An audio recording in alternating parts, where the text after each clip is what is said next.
Welcome to the 99, where we are focused on brewing a better competitive commander. I'm your host, Patrick Marlett, and today we are taking a look at my all-time favorite commander to date.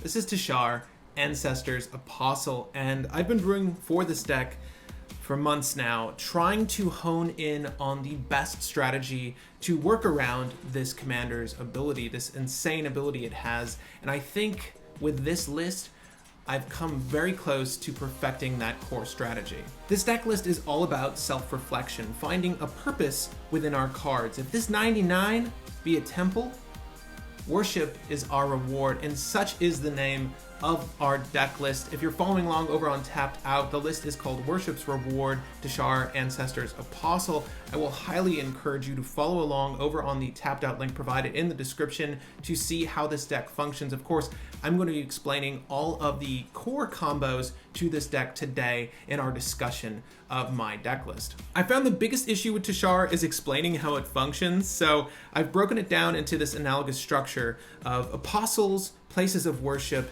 answers, and rewards that will hopefully help clarify how this deck works. So the idea being an apostle ventures to a place of worship to find an answer from Sarah, the ancestor of us all.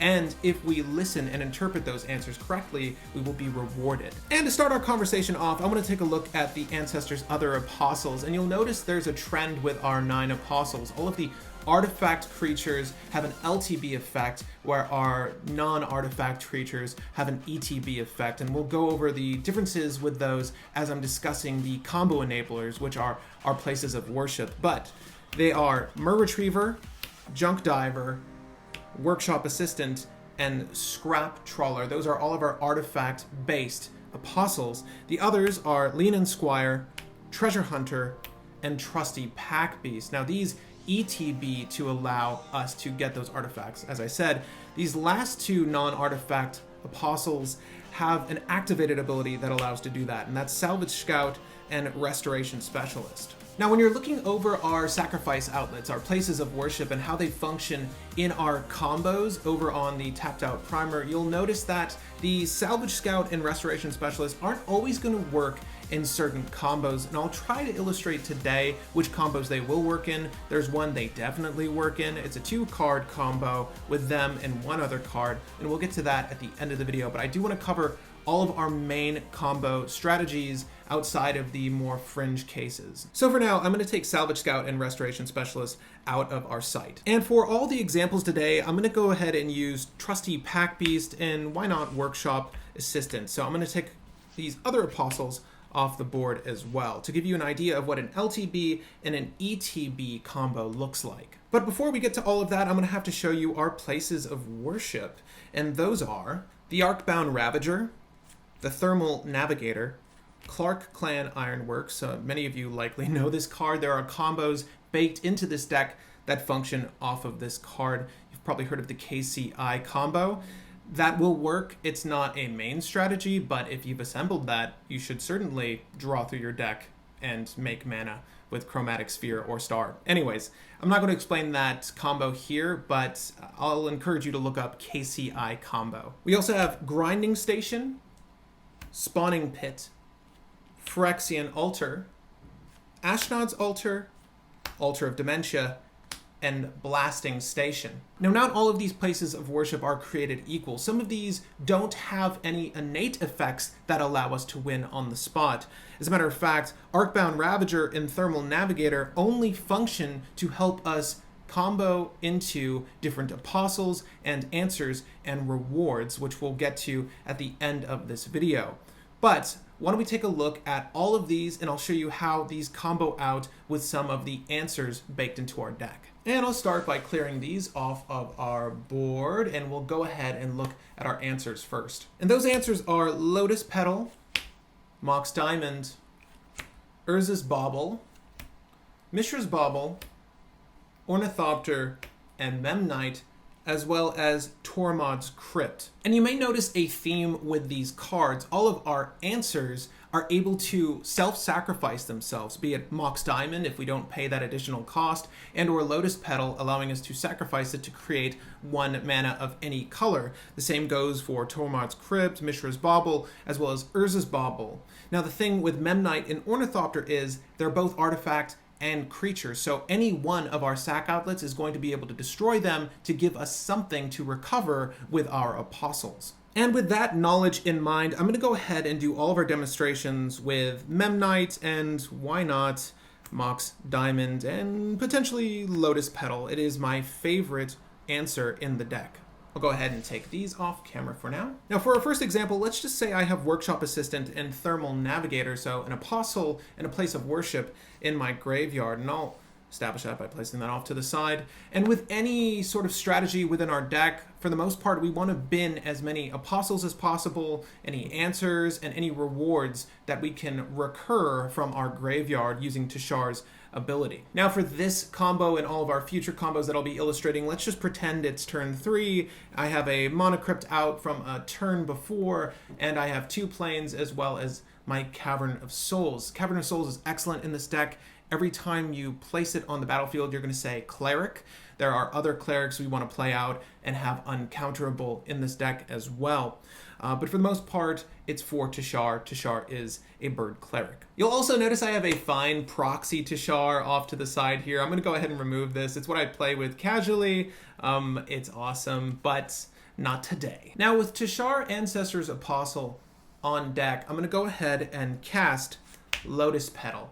Now when I cast Lotus Petal, it causes a triggered ability to happen. This event, when cast, causes Tushar to go off. And anytime I play a historic spell that is an artifact, an legendary card, or a saga, I'm able to use this ability to put a 3 CMC creature from my graveyard onto the battlefield. And for this first card, we're going to go ahead and get Thermal Navigator back. Also in my hand, I have Memnite. I'm going to go ahead and cast Memnite, and when I do so, it triggers Tushar, and I'll put Workshop Assistant from my graveyard onto the battlefield as well. And right here we have our first loop. Now there's a couple ways we can do this. With Thermal Navigator, we can go ahead and break any artifact, but we also have Lotus Petal that is self-sacrificing. Why don't we just go ahead and tap and sacrifice our Lotus Petal, putting it into our graveyard, making 1 white mana. That seems appropriate. And we'll go ahead and use Thermal Navigator to sacrifice Workshop Assistant to recover Lotus Petal, placing that back into our hand.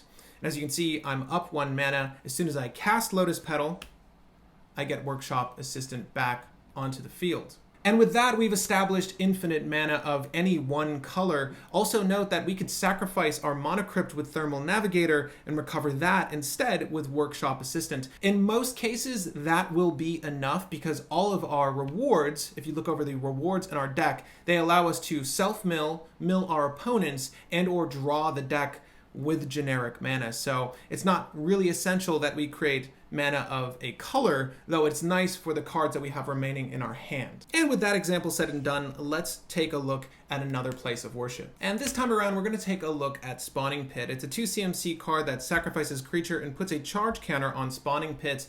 And with mana and the ability to remove charge counters, we're able to create 2/2 spawn tokens, a token that MTG doesn't make, which is really interesting. So I'm going to need to pick up some spawn tokens if I decide to really go off with this card, but for the most part, we're looking at the sacrifice creature ability. So let's just say Spawning Pit is in my hand alongside Lotus Petal. And it's at this point I realized I didn't go over Teshar precisely. In case you're wondering, if you can't read it off of this camera here, Teshar is a 3/1, so 3 generic, 1 white mana, legendary creature, bird cleric with flying. Ooh, it's a 2/2 body, which can be pretty bad if someone's playing Elish Norn, but whenever you cast a historic spell, return target creature with a converted mana cost of 3 or less from the graveyard to the battlefield. We have established that, but I did want to clarify that's what Tushar does. At any rate, let's just say we have Spawning Pit and Lotus Petal in our hand, and again, we've cast Tushar. All of these combos, they only work with Tushar on deck, so it's these lands are going to be tapped and Mana Crypt is always going to be tapped. Let's go ahead and cast our Lotus Petal, triggering Tushar and putting our Workshop Assistant on deck. And you'll notice this time around, I've left a Shriekhorn in my graveyard as well. That is one of our rewards, and I'll show you how it functions right in this example. Now, if we were to sacrifice our Lotus Petal, we have enough mana with that second Plains back there to cast Spawning Pit. And with Spawning Pit on deck, we're able to sacrifice Workshop Assistant. Workshop Assistant is going to retrieve our Lotus Petal. We'll go ahead and play Lotus Petal, triggering Tushar and getting Workshop Assistant back from the grave. Now with that, we can go ahead and sacrifice our Lotus Petal, netting, let's just say, 1 white mana. And now we can sacrifice Workshop Assistant with our Spawning Pit to recover Lotus Petal. And when we play Lotus Petal, we get Workshop Assistant back. However, this time around, we're up 1 white mana. And with this combo established, we can make mana of every color and of course put infinite charge counters on our Spawning Pit. But I was really hoping to win the game right now. Making a bunch of 2/2 spawn tokens and waiting until our next turn doesn't feel safe. So why don't we add one more card to the mix, and that card is Claws of Gix. So to finally end the combo, I'm going to play our Lotus Petal, getting Workshop Assistant back from the grave. And this time around, I'm going to go ahead and sacrifice Workshop Assistant to get back Shriekhorn from our graveyard. And I'll go ahead and play Claws of Gix, getting Workshop Assistant back from the grave off of Teshar's triggered ability. And I'll play Shriekhorn now. Shriekhorn is a 1 CMC card, and when it enters the battlefield, it enters with 3 counters on it. You can tap it, removing a counter to mill any player 2 cards. So let's go ahead and use Shriekhorn's ability to mill one of my opponent's 2 cards. And since we have infinite mana now, we'll use Claws of Gix to sacrifice the Shriekhorn. And let's go ahead and sacrifice the Workshop Assistant, gaining us 1 life for each sacrifice permanent. Claws of Gix, if you can't read it, is a 0-cost artifact that has a 1 activated and sacrifice a permanent ability to gain 1 life. So in doing so, we're able to sack the Workshop Assistant, getting Shriekhorn back to my hand. And as you can tell, we have another combo here. I'm able to play Shriekhorn, get Workshop Assistant back, use Shriekhorn, sacrifice it, and the Workshop Assistant to mill out all of our opponents. So when the turn rolls around, let's just say we made those spawns anyways, they are going to go to draw, and unless they have Labman or that new Jace, they lose the game. The next combo we're going to look at is Altar of Dementia, and all the combos from here on out have an ability that allow us to win the game on the spot. These are the ideal places of worship to visit if you're looking for answers. Let's go ahead and cast Lotus Petal, getting Trusty Pack Beast back from the graveyard using Teshar's triggered ability, and you'll notice that we have a Conjurer's Bauble in our graveyard as well. I'm going to go ahead and retrieve that with Trusty Pack Beast ability. Now this is the first ETB artifact retrieval card we're going to illustrate, and that's Trusty Pack Beast. It's 2 generic and 1 white. When it enters, it grabs an artifact automatically, so we don't have to kill it to get that LTB trigger. Now, it's important to note that this is an ETB because it changes the order in which we cast, sack, and retrieve things. Now let's go ahead and sacrifice our Lotus Petal and use a Plains to play out Altar of Dementia. Now with Altar of Dementia out, we have the ability to sacrifice a creature, and target player puts a number of cards equal to that creature's power from the top of their library into their graveyard. So let's go ahead and sacrifice our Trusty Pack Beast, making one of my opponent's mill 2 cards. And wouldn't you know it, I've got a Memnite in my hand. I'm going to go ahead and cast Memnite, and this is going to trigger Teshar, putting Trusty Pack Beast onto the battlefield. And of course, when he ETBs, I can grab my Lotus Petal back. Let's go ahead and sack the Memnite and sack the Trusty Pack Beast, and we're going to make one of our opponent's mill 3 cards. And we'll go ahead and play Lotus Petal out, which gets Trusty Pack Beast. And before Lotus Petal ever resolves Trusty Pack Beast, it's going to ETB, getting Memnite back to my hand. And sometimes this is important to note, particularly when you're looking at cards like Blasting Station and Grinding Station, which we'll go over briefly as well. But Trusty Pack Beast will enter, and then our Lotus Petal will resolve. And at this point, we're going to go ahead, sacrificing the Lotus Petal, netting 1 mana of any one color, let's just say white, and we'll use Altar of Dementia to make an opponent mill 2 more cards. So if you're keeping track at this point, I have Memnite and Conjurer's Bauble in my hand.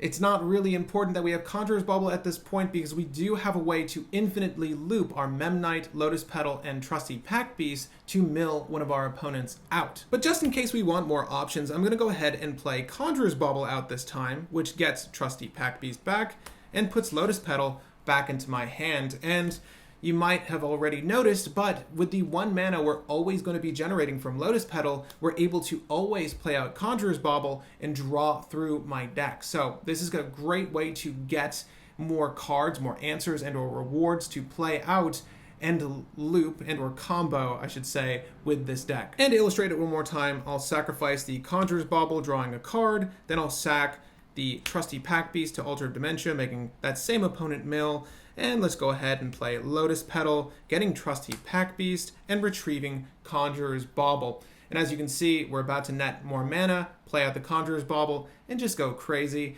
And the thing is, we don't want to obviously draw ourselves out, so if we didn't have Memnite, hopefully we draw into Memnite, and we will eventually, or we can draw into our Ornithopter, and this will function the same way. The only difference between Memnite and Ornithopter in this scenario is that Altar of Dementia won't be able to mill anyone anything because Ornithopter's a 0/1. And again, this loop would function just the same if this was an artifact-based Apostle, so let's just say it was Workshop Assistant we were working with. When I play the Lotus Petal, it gets Workshop Assistant. Now we want to sack Lotus Petal, sack Workshop Assistant, and get Lotus Petal back to our hand. And again, we have the combo initiated, just a slightly different method of play. It's a little bit easier, in my opinion, when it's an LTB effect on deck.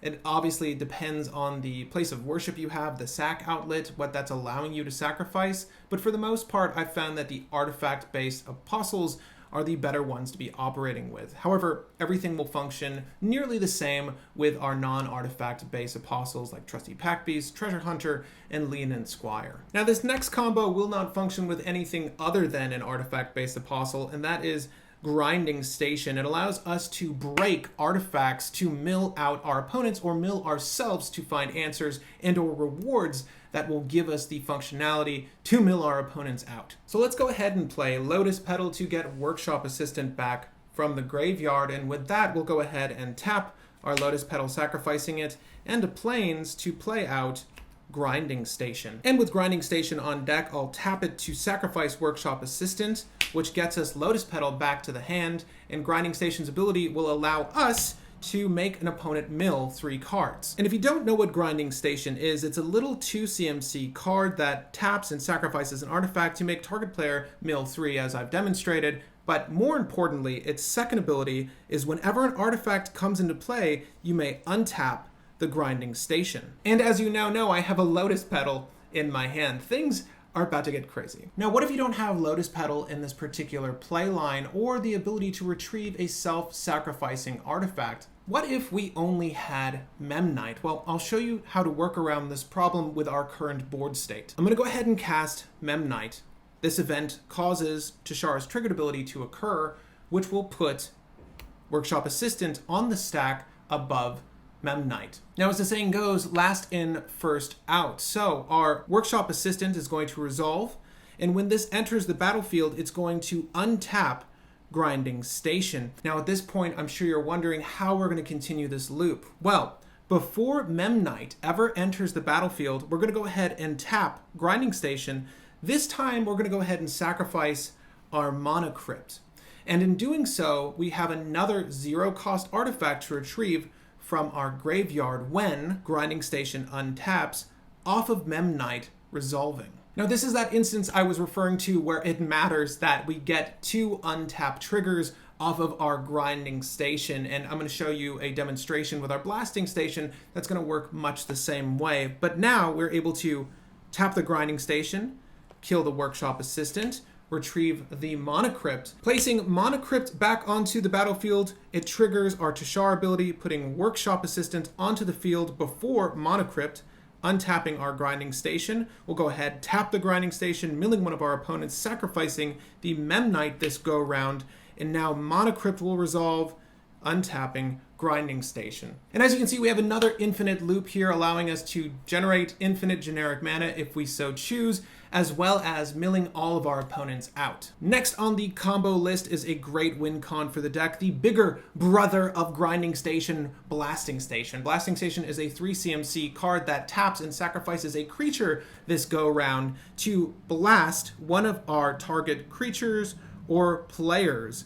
So we can go ahead and damage the entire board out. And of course, much like Grinding Station, has a secondary ability, a triggered ability, that whenever a creature comes into play, we can untap our Blasting Station. Now this one's going to require a little bit more juice, so let's just say we have Command Beacon out as well for this particular combo line, and we'll go ahead and tap our planes, tap a Command Beacon, and play Lotus Petal. Lotus Petal is going to trigger Tushar, getting our Workshop Assistant back from the graveyard. Now with this example, we have 2 mana floating. I'm going to go ahead and sacrifice our Lotus Petal to play out the Blasting Station. And why don't we try out that new ability? Let's go ahead and tap our Blasting Station, sacrificing Workshop Assistant, retrieving the Lotus Petal. This is after the ability here resolved, but I'm just going to shortcut it and put it in my hand.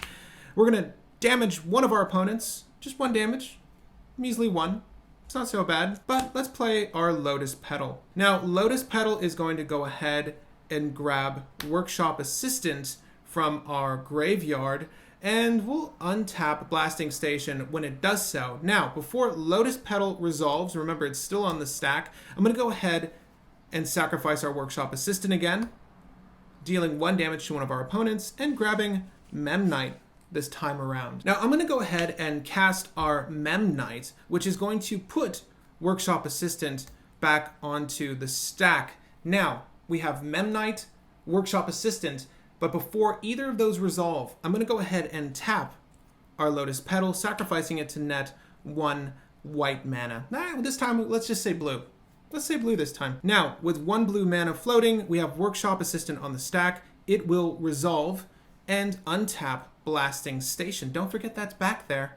Let's go ahead, before our Memnite resolves, tap our Blasting Station, sacrificing the Workshop Assistant, getting us Lotus Petal back to our hand, and when Memnite finally resolves, it will untap the Blasting Station. And just like that, we have another infinite combo. This time around, we get to damage out our opponents. So if you're able to net infinite mana and mill out the entire board, but for some reason, one of your opponents has a Kozilek baked into his deck and you're not able to mill him out, well, go ahead, mill for this strategy instead, get it back with one of your apostles, play it out, and blast him. The next example I want to showcase is with Ashnod's Altar, and this will work with either Ashnod's Altar or Phyrexian Altar. So if you're following along on Tapped Out, just note that the only difference between these two is that one will net you infinite generic, one will net you infinite mana of any one color, that being Phyrexian Altar. Of course, if we have any one of our rewards in the graveyard, specifically Chromatic Star or Chromatic Sphere, we'll later be able to filter our Ashnod's Altar generic mana into mana of any color if that's absolutely necessary,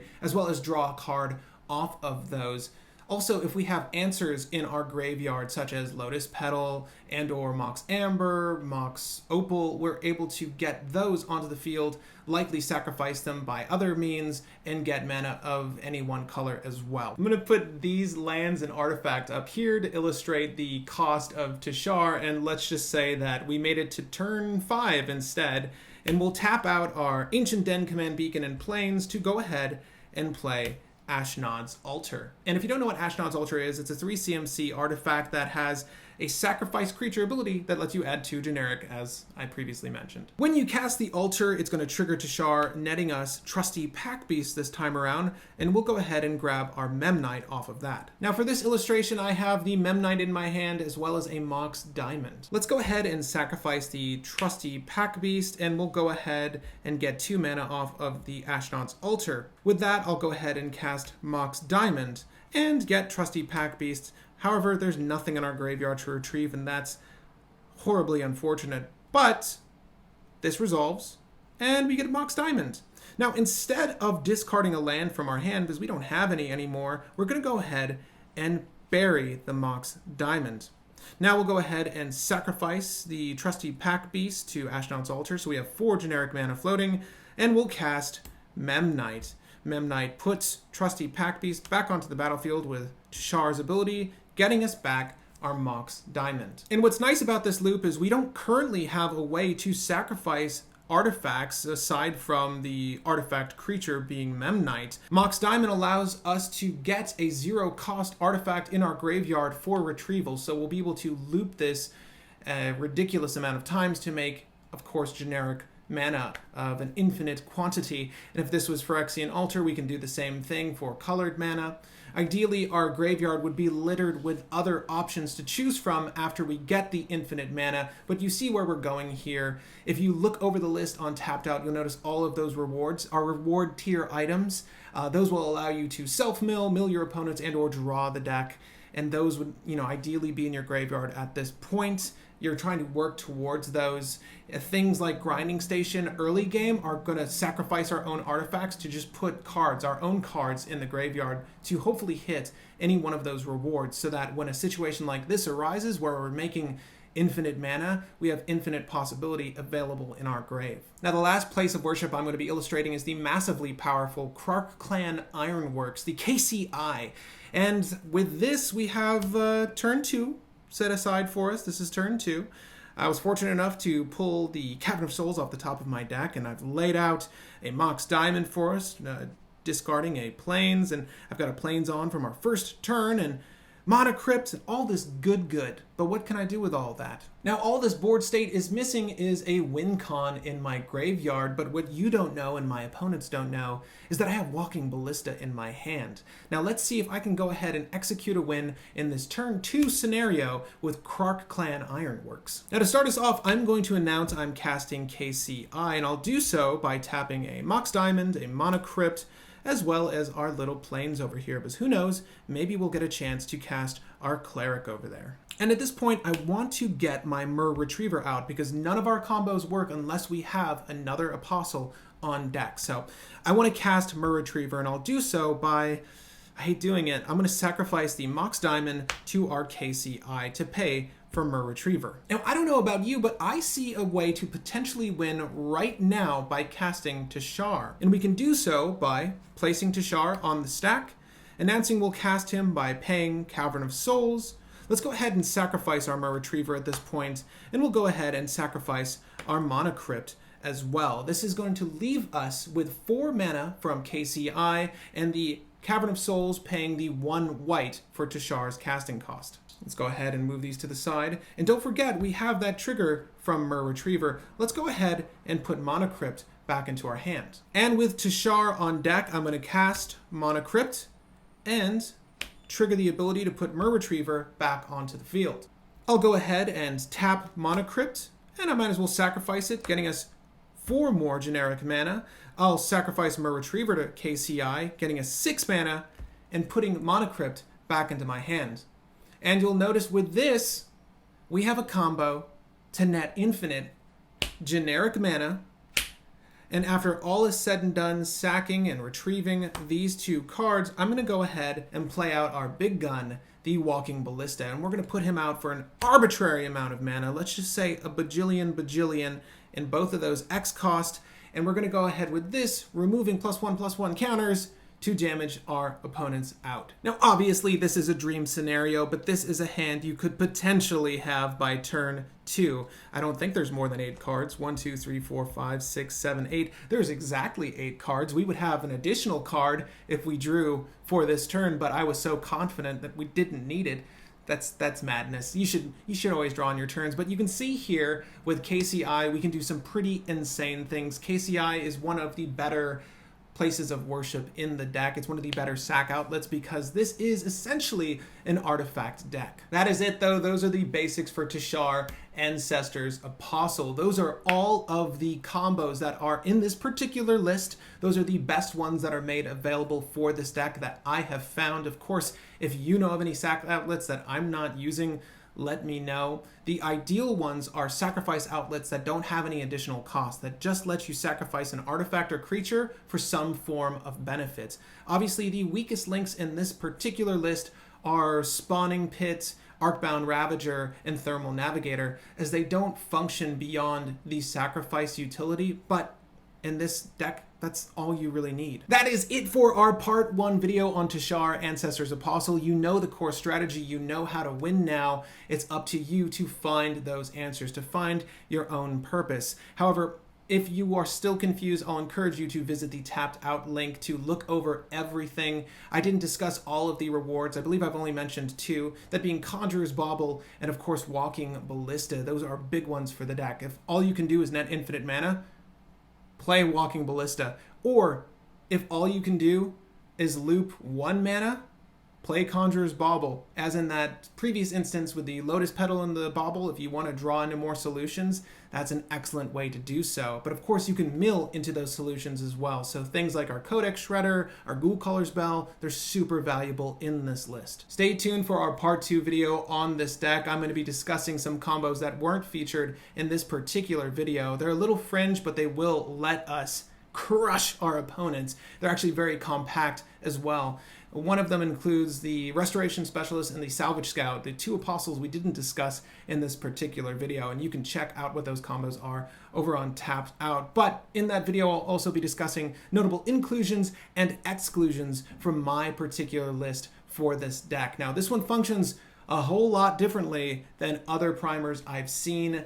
I think that this is the best strategy for this commander from all of my testing and playing. This is the route I think you should go if you're trying to make Teshar, but it's going to include some exclusions that seem pretty crazy, and that's just because they don't function as well in this particular list. So stay tuned for all of that, and of course more set reviews. Modern Horizons looks amazing so far. Of course more episodes of Brew Wars. As soon as I'm able to get 3 other adult men in this studio, there will be more episodes of Brew Wars.